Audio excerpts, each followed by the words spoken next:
நான் இந்த உலகத்துக்கு என்ன செய்ய போறேன், இந்த உலகத்துக்கு என்னுடைய வேலை என்ன.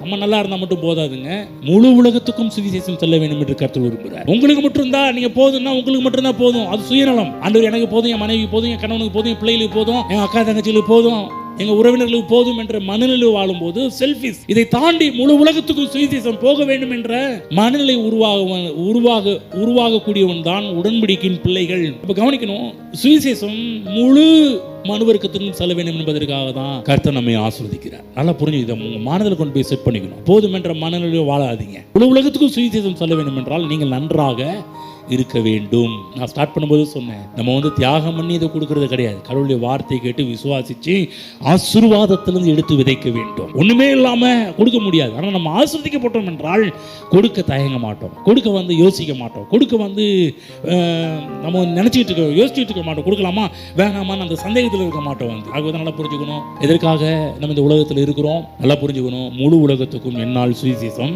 செல்ல வேண்டும் என்பதற்காக தான் கர்த்தர் வச்சிருக்கிறார்.